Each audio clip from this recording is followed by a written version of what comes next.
여러분 다 관심 가주셔서 감사드리고요.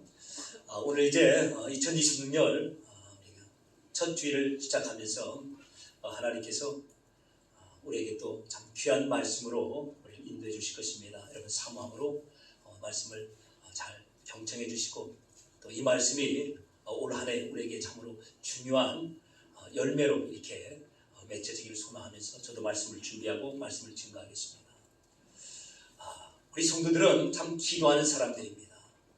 자, 여러분 이 스크린에 나오죠? 나의 가장 깊은 기도의 제목은 무엇입니까? 만약에 하나님께서 여러분에게 한 가지의 기도 제목을 내놓으라라고 하면 여러분 무엇을 기록하겠습니까? 어려서는 공부 잘하고 또 이런 계획들을 세우는 것, 또 좋은 직장 가고 또 믿음의 가정을 이루고 이런 것들을 위해서 우리가 기도합니다. 자, 그런데 이렇게 한 해 한 해 한 살 한 살 더 나이를 먹어가면서 우리 가운데 이렇게 기도가 가지가 져지죠. 그리고 몇 가지 기도가 남는데 그 몇 가지 기도 중에 아주 우리의 마음을 무겁게 하기도 하고 가장 간절하게 하는 기도의 제목이 있습니다. 나의 가족의 구원이죠. 주님, 우리 가족 구원해 주십시오. 가장 무거운 눈물로 드리는 기도 중에 하나입니다. 우리 가족은 가장 가까운 사람들입니다. 그러면서 가장 어려운 선교지와 같은 분들입니다. 가족하면 가장 가깝잖아요. 그런데 그 우리 가족들이 이제 교회에 같이 나와서 예배를 드리기까지는 가장 어려운 선교지와 같다는 것입니다.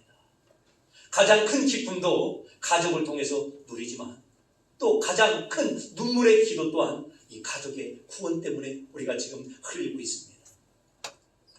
교회에서는 집사님, 권사님, 장로님, 목사님 참 이렇게 서로 만나서 아멘하고 기뻐하는데 집에 가면 여전히 믿지 아니하는 우리 남편, 아내가 있고 여전히 믿지 아니하는 우리의 부모님이 계시고 신앙생활을 잘하였다가 실족하여 예배를 드리지 못하는 우리 자녀들을 발견합니다.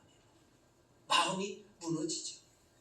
교회에서 누렸던 이 기쁨과 하나님 나라의 확신이 가정에 돌아가서는 계속해서 유지되지 못하는 그와 같은 가정과 가문들이 이 자리에 많이 계실 것입니다. 아무리 권면하고 설득해도 들으려 하지 않습니다. 교회 다니다 떠나버린 자녀와 배우자들, 부모님이 계십니다. 어떤 분들은 아예 대놓고 믿음을 비웃기도 하죠. 자, 그래서 우리가 이렇게 하나님 앞에 고백합니다. 하나님, 우리 가족의 구원의 문제만큼은 제 힘으로 할 수가 없습니다. 항복합니다. 다른 건 어떻게 해보겠는데 정말 우리 가족의 남도 아닙니다. 가장 가까운 우리 가족의 구원에 대해서 저는 더 이상 할 것이 없습니다. 손을 듭니다. 라고 이렇게 고백할 것입니다. 예, 여러분 맞습니다. 나의 구원도 그렇고 우리 가족의 구원도 그렇고 우리가 할 수 있는 건 하나도 없습니다. 하나님께서 이 일을 다 이루시기 때문에 그렇습니다. 한 영혼 한 영혼의 구원은 하나님께서 전적으로 이루시는 결과입니다. 그런데 2026년을 시작하면서 하나님께서 오늘 말씀하십니다. 하나님께서 전적으로 이루시는 그 구원의 역사 속에 하나님은 어떤 한 사람을 사용하여 하나님의 구원을 이루신다는 겁니다. 분명 구원은 하나님 손에 달려있는데 하나님의 일하시는 방법이 누군가 어떤 한 사람을 통하여 바로 그 영혼을 구원하신다는 겁니다. 그래서 오늘 하나님은 우리에게 묻습니다. 아직도 하나님을 알지 못하고 이대로 가게 된다면 영원한 심판 가운데 형벌로 떨어질 수밖에 없는 그 가족의 영혼의 구원을 위하여 우리가 오늘 어떤 마음을 가지고 하나님 앞에 서 있는가? 2026년을 어떤 마음을 가지고 아직 하나님을 알지 못하고 교회 밖에 있는 그 영혼들을 향한 우리의 마음은 어떤 마음인가를 하나님이 물으신다는 것이죠. 자, 그래서 오늘은 성경에 등장하는 이 세 명의 인물을 통하여서 하나님의 그 마음을 알고 하나님께서 우리 가정에 우리 가족 중에 있는 그 영혼을 얼마나 구원하시기를 기뻐하시는가, 그것도요 바로 우리를 통해서 말입니다. 그 사실을 확인할 것입니다. 에스겔서는 어느 정도의 죄악 가운데 있었는가 하면 당시에 모든 백성들이 다 찌꺼기처럼 풀순물이 되어버렸다는 겁니다. 은과 금, 쇠에 풀순물이 섞인 것처럼 말입니다. 그래서요 이스라엘 백성 죄로 불순물로 가득 찬 그들을 하나님께서 예루살렘 성으로 다 불러 모아서 용광로에서 금속을 달구듯이 사고를 고아내듯이 그들을 다 녹여버리시겠다는 겁니다. 하나님의 분노를 쏟아서 이스라엘 백성 전체를 다 제거해버리시겠다는 겁니다. 왜 그렇죠? 제대로 된 사람이 없습니다. 모두가 다 불순물 죄의 찢기가 된 상태이기 때문에 하나님께서 그들을 모아 용광로에서 녹이듯이 사고를 고아 삶아내듯이 그렇게 하시겠다라고 하나님의 심판이 선언되었습니다. 그런데 하나님께서 이 심판을 이제 집행하시기 전에 한 가지 일을 하십니다. 그 한 가지 일을 이렇게 썼다. 이 땅을 위하여 성을 쌓으며 성 무너진 데를 막아서서 나로 하여금 하나님으로 하여금 멸하지 못하게 할 그 한 사람을 하나님께서 찾으신다는 겁니다. 이스라엘 백성들이 하나님 앞에 찌꺼기가 되었습니다. 도저히 답이 없습니다. 위에서 아래까지 말이죠. 그래서 하나님 입장에서는 이것들을 용광로에서 녹이듯이 사고를 고아내듯이 그렇게 녹여버리시겠다는 거예요. 그런데 하나님의 그 심판을 집행하기 전에 어떤 한 사람을 찾습니다. 누구죠? 무너진 데를 막아서서 하나님과 그 무너진 그 사람 사이를 막아서서 하나님으로 하여금 그들을 멸하지 못하게 할 그 한 사람을 찾으신다는 겁니다. 그런데 결과는 어떻죠?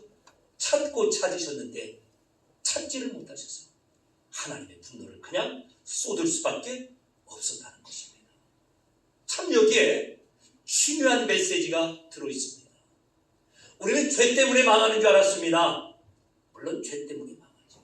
찌꺼기가 되어서 망하는 줄 알았습니다. 예, 찌꺼기가 되었기 때문에 망합니다. 그런데 오늘 말씀에서는 그들이 죄 때문에 찌꺼기 때문에가 아니라 무너진 그들과 하나님 사이의 그 틈을 막아서서 하나님으로 하여금 그들을 멸망하게 하지 못하도록 서는 그 한 사람이 없었기 때문에 그래서 그들이 망하게 되었다는 것입니다.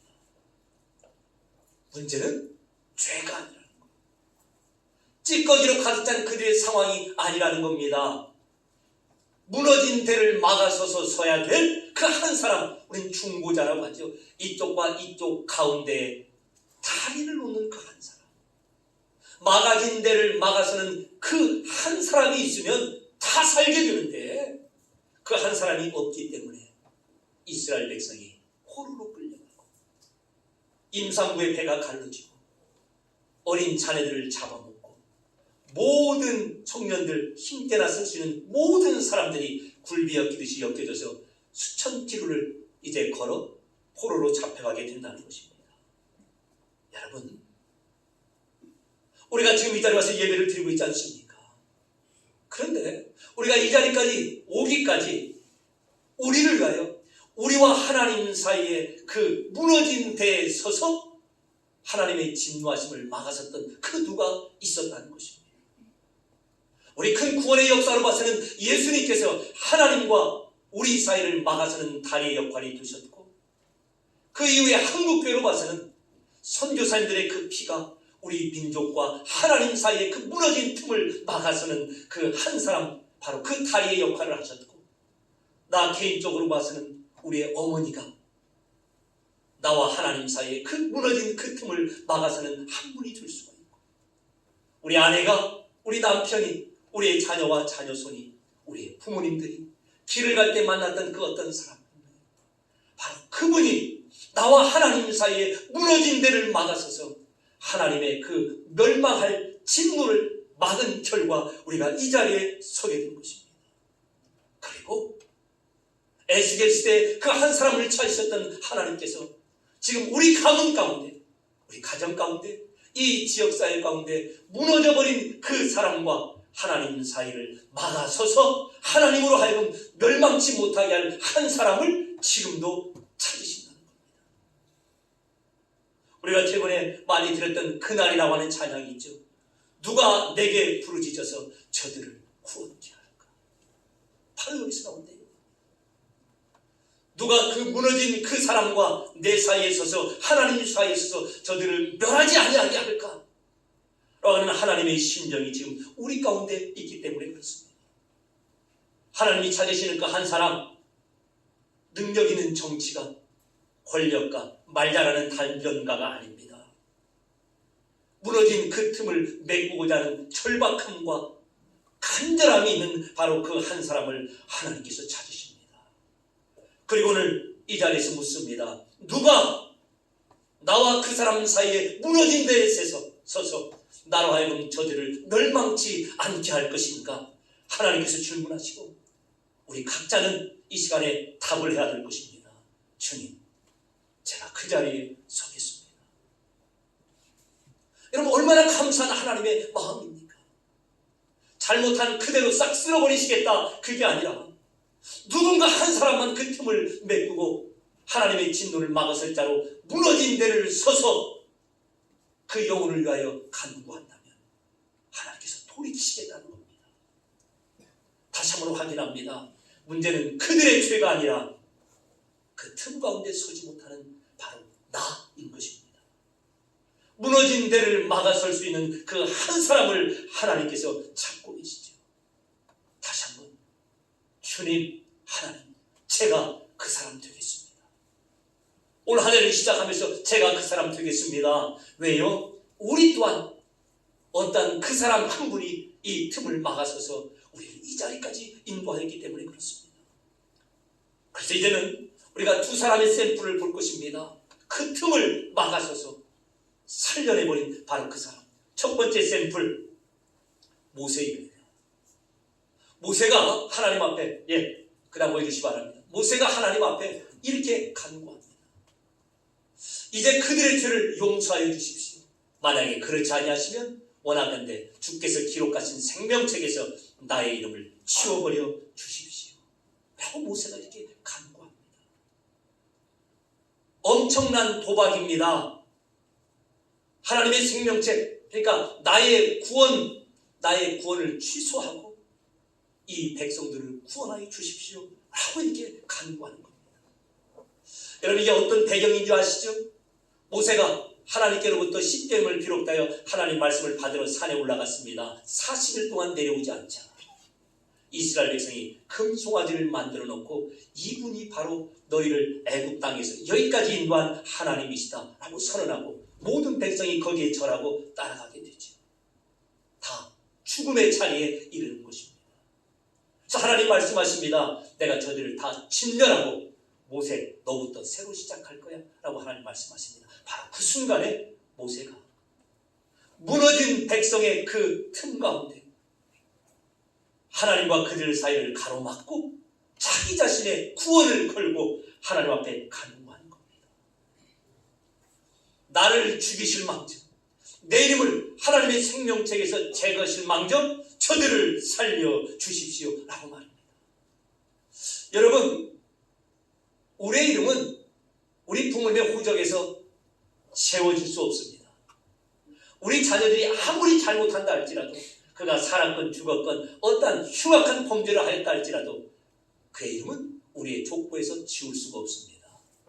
이것은 한번 하나님 앞에 구원받은 어떠한 성도라도 그 구원이 취소될 수 없다라고 하는 것을 이 세상의 이치를 통하여 하나님이 이렇게 보이시고 계십니다.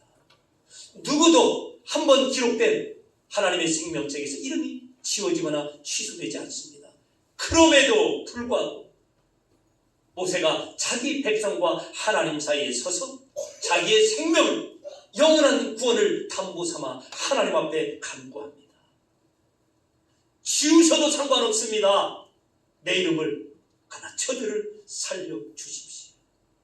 자, 그래서 모세의 역할은 우리가 에스겔서를 통해 살펴봤던 무너진 대를 막아서는 자입니다. 지도자, 왕 이런 거 안 하겠습니다. 충보자, 틈을 막아서는 자로만 서겠습니다. 무엇을 걸고요? 나의 구원을 걸고서라도 그들을 위한 간구를 끊이지 아니했던 바로 그 사람입니다. 그리고 오늘 하나님께서 우리에게 이 마음을 요구하십니다. 우리는 흔히 이렇게 말합니다. 우리 하나님께 다 맡겼습니다. 이제 하나님이 알아서 하셔야 됩니다. 그런데 맡긴 게 아니라 우리 마음을 닫은 경우가 더 많죠. 진짜 우리가 하나님 앞에 맡겼습니다. 이 영혼, 우리 남편, 우리 아내, 우리 부모님, 우리 자녀들, 정말 그 영혼들을 정말 하나님 앞에 맡겼다면 우리 속에 이런 절박함이 있습니다. 하나님, 나의 구원 취소하셔도 되니까 그 사람을 구원하여 주십시오. 만약에 우리 가운데서 이와 같은 절박함이 없다면 우린 다시 한번 우리의 상태를 돌아보셔야 될 겁니다. 우리가 서두에서 살펴보았습니다. 그들의 죄 때문에 그들이 망하는 것이 아닙니다. 무너진 그들과 하나님 사이를 가로막을 그 한 사람이 없었기 때문에 그들이 망하는 것입니다. 하나님께서 모세의 이 말씀을 듣고 하나님의 은혜를 베푸십니다. 자, 그러니까 네, 됐습니다. 다시요. 자, 모세는 백성의 죄를 변명하지도 않고 백성의 죄를 포기하지도 않았습니다. 예, 맞습니다. 그들의 죄는 죄를 가지고 죽을 수밖에 없습니다. 그러나 하나님, 나는 이들을 포기할 수가 없습니다. 그래서요, 나의 구원을 걸고서라도 간구하는 자들이 되었다는 것이죠. 다시 한번 확인합니다. 실제로 생명책에서 지워지는 그런 일은 절대로 있지 아니합니다. 하나님의 약속입니다. 누구도 그렇게 할 수가 없습니다. 중요한 것은 모세가 지금 자신의 구원을 걸고 그렇게 범죄한 그들의 구원, 그들의 생명을 위하여 하나님 앞에 섰다는 것입니다. 오늘 이 말씀 가운데 우리 자신 한번 돌아봅니다. 우리 지금 어떠한 상태에 있습니까? 정말 하나님 앞에 그 영혼을 맡기셨습니까? 아니면 이제는 그 영혼에 대하여 포기하고 다 마음을 닫으신 것입니까? 확인하는 기준이 있다고 그랬죠? 하나님, 나는 이 구원에서 취소되고 하나님 앞에 그 이름이 지워져도 괜찮습니다. 그 사람 살려주십시오. 이 간구함이 다시 한번 우리 가운데 회복되어야 할 것입니다. 우리에게 생명을 주셨습니다. 모든 거 하나 아끼지 아니하신 우리의 부모님, 사실 이제 남은 여생이 얼마 남지 않았습니다. 우리가 우리의 부모님과 하나님 그 사이에 무너진 데를 막아서는 그 한 사람이 되어야 될 바로 그 시점입니다. 우리의 자녀선들을 위해서 우리가 못할 일이 무엇이 있습니까? 우리의 살과 피를 나눠주었고 우리가 이렇게 열심히 노력하고 모으는 이유가 다 우리 자녀선을 위한 것이 아닙니까? 그런데 그들의 영혼이 오늘 밤이라도 하나님께서 그들의 영혼을 찾으신다면 그들의 영혼은 안전합니까?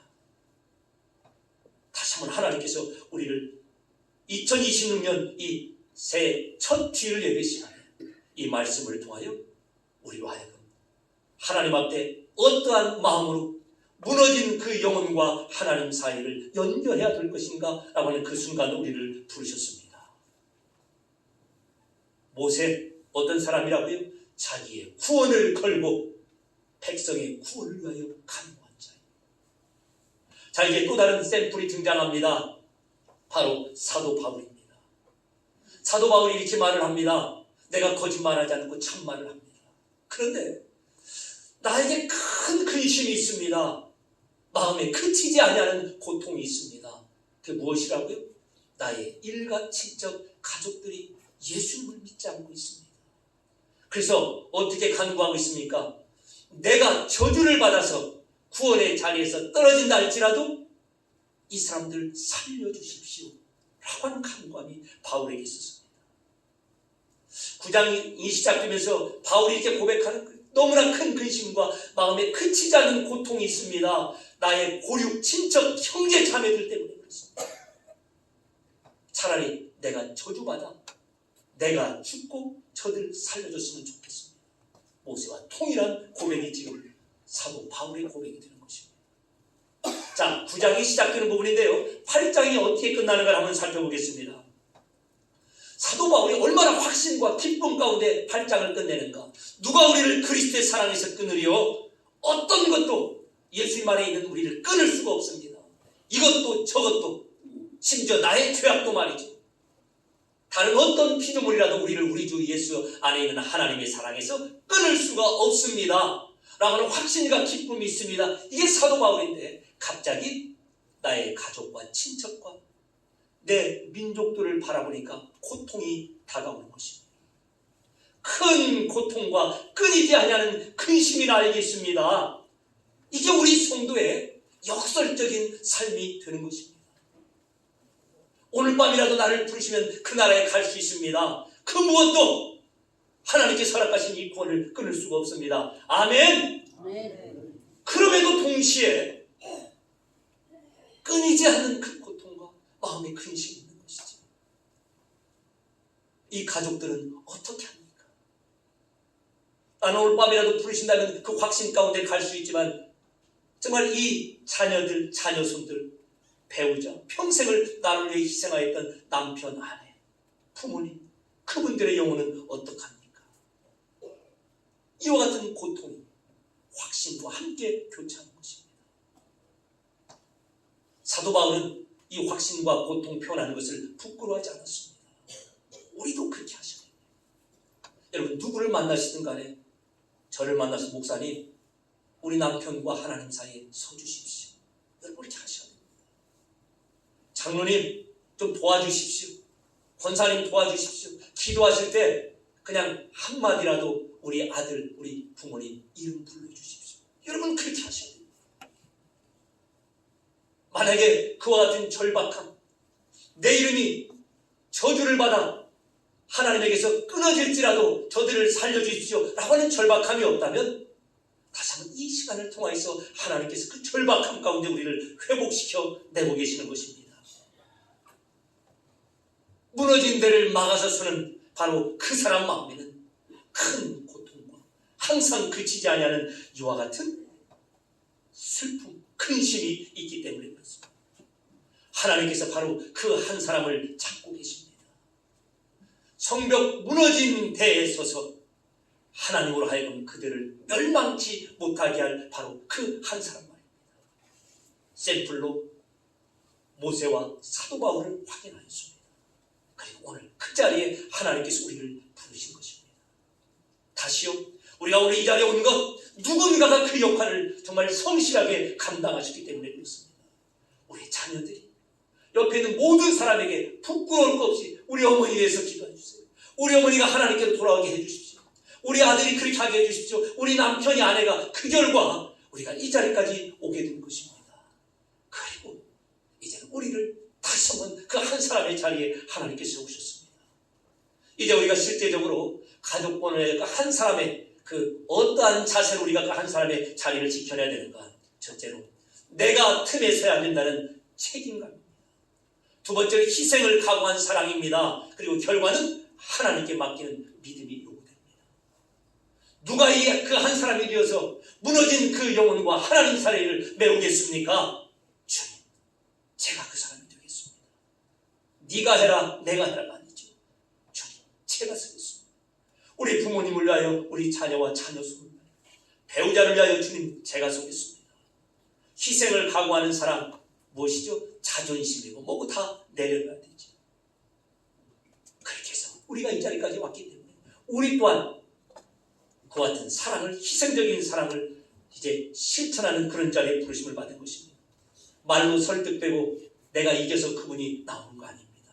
삶으로, 오랜 참음과 희생으로 그 영혼을 얻어내는 것이죠. 그리고 결과는 하나님께 맡깁니다.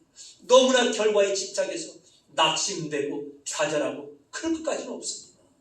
하나님이 이루십니다. 여러분 보십시오. 오늘도 이 자리에 이렇게 많은 분들이 와 계십니다. 교회에 이렇게 많은 남성분들이 와 계십니다. 하나님께서 이루신 것입니다. 저도 제 기억에 가장 어릴 때부터 한 기도가 있습니다. 하나님, 우리 아버지 교회 좀 나오게 해주세요.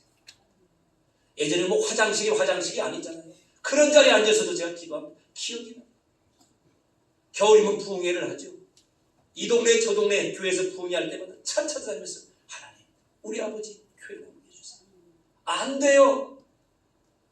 한 번도 포기하지 않습니다. 사춘기 때도 그 방황하면서 반항하면서도 하나님, 우리 아버지 교회 나오게 해주세요. 그런데 한 22살 정도 되었는데 아버지가 교회를 가신답니다. 그런데 광고 시간에 앞에 나가시더니 찬양을 하겠습니다. 이 세상에 근심된 일이 많고 참 평안을 몰랐구나. 상상치도 못하는 일이 벌어집니다. 왜 그렇죠? 하나님께서 올 한 해 우리에게 주신 그 교회 표의 말씀처럼 주 예수를 믿으라. 그리하면 너와 내 집이 구원을 얻으리라. 라고는 이 약속을 분명히 하셨고 나아갔습니다.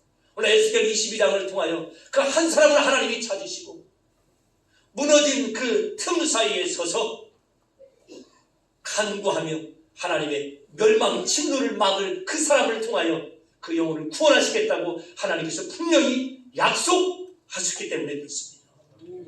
다시 한번 그 하나님의 약속 위에서 여러분 포기함을 내려놓으시고 다시 한번 이 약속에 온전히 기대서는 여러분 모두가 되시길 주님의 이름으로 축원합니다. 이제 마지막입니다. 우리에게 이 말씀을 다시 한번 적용합니다. 오늘도 하나님은 그 한 사람을 찾으십니다. 어떤 한 사람이요? 무너진 틈에 서서 하나님의 멸망을 막을 바로 그 한 사람 말입니다. 우리 부모님이 이대로 가신다면 어디입니까? 종착역이. 우리 아들, 딸들이 이대로 간다면 그들의 종착역이 어디입니까? 하나님께서 오늘 말씀을 통하여 분명히 말씀하고 계십니다. 그들의 죄가 문제가 아니라 그들과 하나님 사이에 설 그 한 사람의 부재가 그들의 심판을 초래하는 거라고 말이죠. 여러분 다시 한번 확인하십시오. 내가 믿는 이 자리에 오기까지 누군가가 그 틈을 막아서서 하나님 앞에 간구하였습니다. 누가 내게 부르짖어 저들을 구원케 할까? 라고는 하나님의 마음을 알고 부르짖고 무너진 데를 막아서서 우리로 하여금 이 자리까지 오는 탈의 역할을 하신 분이 계십니다. 그리고 이제 우리를 2026년을 시작하면서 하나님께서 우리 남편과 아내를 위하여 우리 부모님과 자녀와 자녀수를 위하여 우리 주변에 있는 이웃들을 위하여 무너진 그들과 하나님 사이에 다리가 되게끔 우리를 부르신 것입니다. 주님, 제가 이 일을 감당하겠습니다. 주님, 제가 그 사람이 되겠습니다. 여러분 그렇게 고백하시며 하나님께서 허락하신 이 영광된 사명을 이루시는 그 한 사람이 되시길 주님의 이름으로 축원합니다. 기도하겠습니다. 은혜로우신 아버지 하나님, 오늘 말씀처럼 무너진 틈에 설 사람을 찾으시는 그 하나님 앞에 이 시간 우리 모두가 고백합니다. 주님, 제가 그 사람 되게 하여